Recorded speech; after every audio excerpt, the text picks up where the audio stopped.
I modify the curriculum a little bit, and instead of building some of the widgets, I actually start with uh, the standardized parts that I've developed over the past couple of years that we use for the Automata project.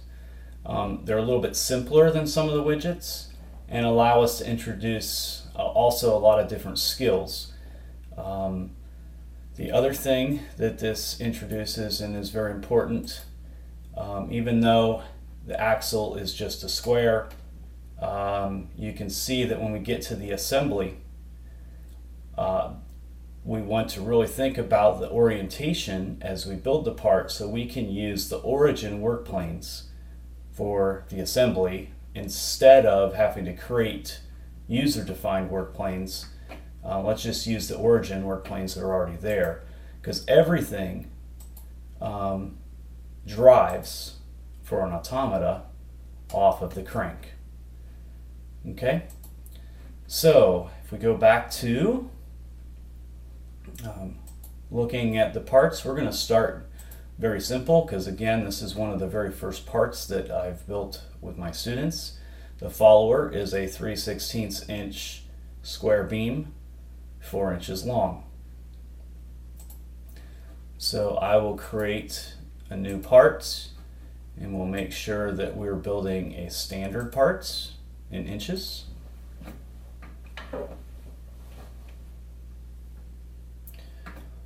So when I start my sketch, we can see down here I have the XYZ origin. I'll go ahead and just when I select Start Sketch, I can pick the work plane that I want to build on. And for the axle, because it comes in horizontal anyways, I'll go ahead and pick the XY plane.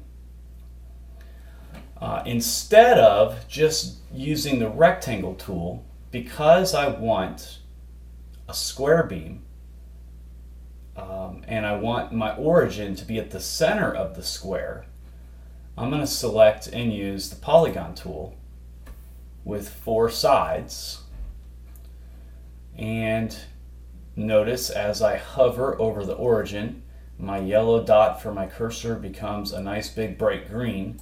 I want to make sure I use that origin. As I draw this, I'm also purposefully going to draw it a little bit skewed. So I just drew a square. Okay. I want to then square it up. So up here from the constraint panel, I will pick horizontal constraint, and then I'll pick the top line and make it horizontal.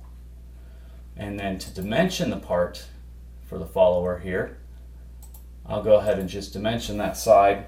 Inventor loves math, so all I have to do is do 3 divided by 16, and it will do the calculation for me.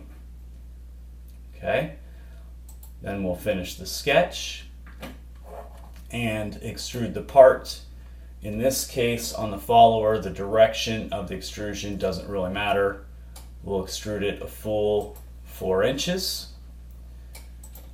Up here at the top bar under the material, I can go down to wood and make it birch, so it's actually going to look like the wood that we use. Even though we use basswood, the birch is a close match. And from the origin then, origin folder on the model tree, I can turn on the YZ plane and make it visible by right-clicking and selecting visibility, and the same with the Z-axis. I can right-click on the Z-axis and make it visible. So that way I will have the work planes and axes needed to help me with my assembly later. Of course, we want to make sure we save this file with a unique file name. I'm going to be putting mine in 2018 demo, but you should be putting these in your Automata folder and naming them. And the way I teach my students to name parts is the name of the part. So this would be follower CJC, which is my initials. Okay, so if your name was Jason David Smith, you would do follower JDS. save the file.